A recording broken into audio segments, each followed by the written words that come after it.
What's up, guys? Welcome to episode 1 of my Baja Samurai content series. If you're watching this right now, you're probably wondering why though. I chose a Suzuki Samurai as the base for my desert racer.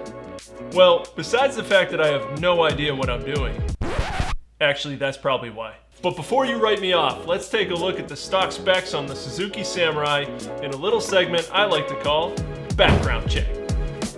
The Suzuki Samurai came to the US in 1986 by way of Japan. And if you thought this was just another cheap, underpowered Japanese import, well, actually, you'd probably be right. But that's besides the point. I mean, how many SUVs come with a tiny little fun engine that you can do that with? This 1.3 liter 4-banging carbureted beauty had a whopping 63 horsepower in its heyday, pushing the Suzuki Samurai to a 0 to 60 time of... Never. What? It doesn't go 60. Ooh. I guess there goes stock class, huh? The Samurai also comes with a stock wheelbase worthy of an RC car at 79.9 inches, and an overall height shorter than my 12-year-old cousin at just over 5 feet.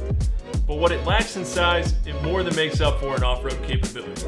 As die-hard rock crawlers already know, the Suzuki Samurai eats rocks for breakfast. Who eats rocks for breakfast?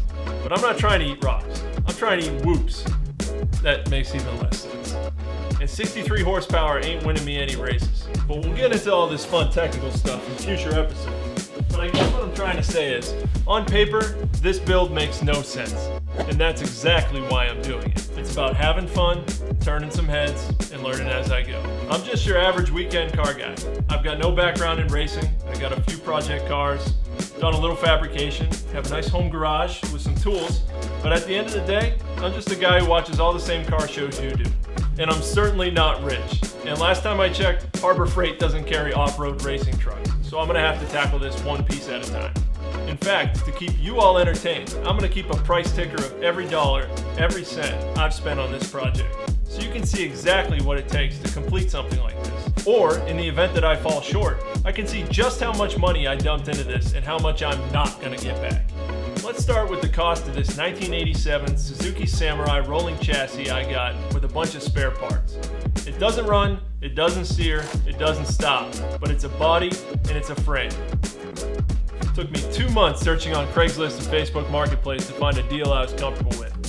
Met a cool guy down in Colorado, gave me a great deal for $500. Only problem is, I live in New England, he lives in Colorado, 1,000 miles apart from each other. So I had to pay someone $1,000 to ship it across country.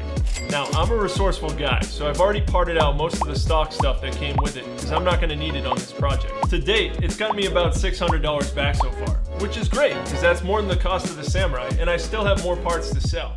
But I also have a lot more parts to buy, which is why you should join me for episode 2, where I talk about all the things I'm planning on doing to this Suzuki Samurai, and showing you just how delusional I really am. So make sure you follow, subscribe, do all the things the kiddos are telling you to do nowadays, and I'll see you next time.